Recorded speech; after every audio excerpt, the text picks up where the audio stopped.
Benvinguts i benvingudes a Naufragis, història submergida, la nova exposició temporal del Museu d'Arqueologia de Catalunya. Aquesta exposició explica la riquesa i la diversitat del patrimoni subaquàtic català. Explica també 30 anys de recerques desenvolupades en aquest camp pel Centre d'Arqueologia Subaquàtica de Catalunya, que és una unitat del Museu d'Arqueologia de Catalunya dedicada a la recerca, la conservació, l'estudi i la difusió del patrimoni subaquàtic català.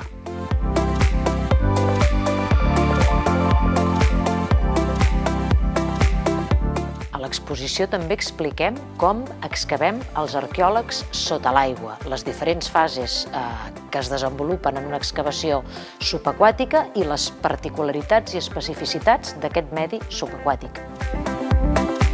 Naufragis, història submergida, és l'exposició més gran que s'ha fet mai al nostre país sobre arqueologia subaquàtica. La mostra ocupa una superfície de quasi 1.000 metres quadrats i es presenten més de 200 objectes recuperats del fons del mar, dels llacs i dels rius del nostre país. L'exposició s'estructura en 4 grans àmbits. El primer d'aquests àmbits, anomenat Exploradors del Mar, ens endinsa sobre la història del busseig i els inicis de l'arqueologia subaquàtica, tant al nostre país com arreu del món. Doncs aquí teniu el Journal des Savants. És una publicació de l'any 1678 que ens il·lustra l'anomenada Campana de Cadaqués. Aquesta campana va ser construïda l'any 1654 per recuperar el carregament de 2 vaixells enfonsats al port de la Selva. Una cosa curiosa era que els capbussadors que anaven dintre d'aquesta campana per fer les recuperacions se'ls pagava amb el que s'anomenava la mordida. Això era la quantitat de monedes de plata que els entraven a dintre de la boca en l'última immersió del dia. No només accedir al fons del mar ha estat una fita per l'home, també poder enregistrar imatge d'aquest fons. A partir de la dècada dels 50 es popularitza la imatge subaquàtica gràcies a una carcassa estanca, la Raleigh Marine de Hans Haas, que podeu veure aquí a l'exposició.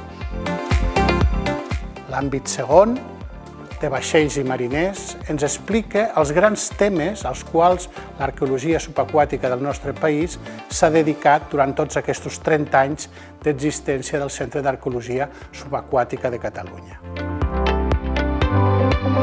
Aquí teniu una peça excepcional. És una botzina de senyals d'època romana, del segle I després de Crist. Té l'extrem retallat, de manera que permet poder bufar i emetre una senyal sonora forta.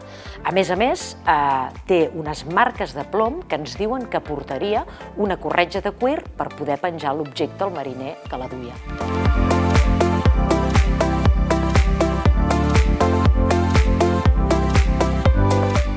Mireu, aquí teniu l'àmfora, l'envàs per excel·lència del món antic. És un envàs que a terra no té sentit, està especialment dissenyat per ser transportat a la bodega dels vaixells, perfectament encaixat entre ells i formant diferents capes, diferents filades. Dintre d'aquestes àmfores es transportaven uns productes principals, el vi, l'oli i les salses i les conserves de peix. Aquí teniu una ampolla molt especial, una ampolla que es va localitzar amb el seu contingut. Sabem que era vi de Fondillon, un vi de denominació d'origen d'Alacant, molt preuat. Es diu que Shakespeare s'inspirava bevent Fondillon i que Lluís XIV de França sucava les galetes en aquest vi. L'àmbit 3 de la mostra, excavant sota l'aigua, ens explica com es fa una excavació subaquàtica, quins són els problemes, els mètodes, la manera de treballar dels homes i de les dones que es dediquen a aquesta disciplina.